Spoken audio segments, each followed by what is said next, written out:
আসসালামু আলাইকুম ওয়া রাহমাতুল্লাহি ওয়া বারাকাতুহু। আলহামদুলিল্লাহি রাব্বিল আলামিন ওয়া আকিবাতুল মুত্তাকিন।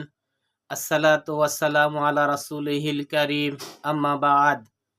বিসমিল্লাহির রহমানির রহিম। সম্মানিত ভিউয়ার্স, বর্তমানে বাংলাদেশে নির্বাচনী হাওয়া বইছে, আর সেই সুযোগে আমরা একদল অপর দলের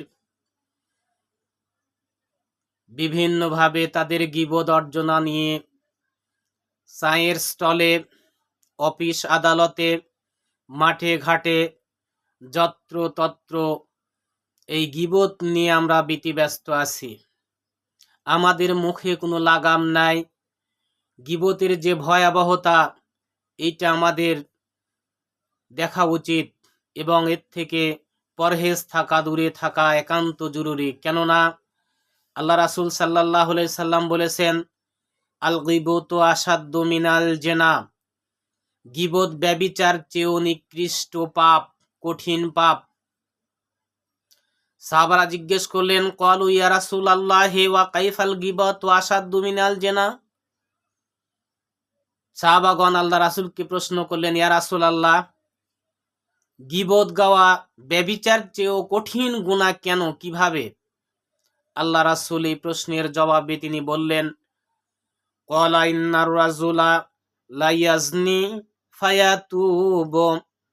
একজন ব্যক্তি সে যদি ব্যভিচার করে আর সে তওবা করে, ফায়াতুবুল্লাহু আলাইহি, আল্লাহ তার তওবা কবুল করেন, ফায়াগফিরুল্লাহু লাহু, আল্লাহ তাকে ক্ষমা করে দেন। অথচ একদিন গীবতকারী সম্পর্কে আল্লাহ রাসূল বললেন, ওয়ান্না সাহিবুল গীবাতে লা ইয়াগফিরু লাহু হাত্তা ইয়াগফিরুহা হাত্তা ইয়াগফিরাহা লাহু সাহিবুহু। কিন্তু পরনিন্দুককে যতক্ষণ পর্যন্ত নিন্দিত ব্যক্তি ক্ষমা না করবে, যার সম্পর্কে গীবত গাওয়া হবে, ওই ব্যক্তি যতক্ষণ ক্ষমা না করবে ততক্ষণ পর্যন্ত তাকে মহান আল্লাহ রাব্বুল আলামিন ক্ষমা করবেন না। আল্লাহ রাব্বুল আলামিন আমাদেরকে গীবত থেকে পরহেজ থাকার তৌফিক দান করুন, আমিন। আসসালামু আলাইকুম ওয়া রাহমাতুল্লাহি ওয়া বারাকাতুহু।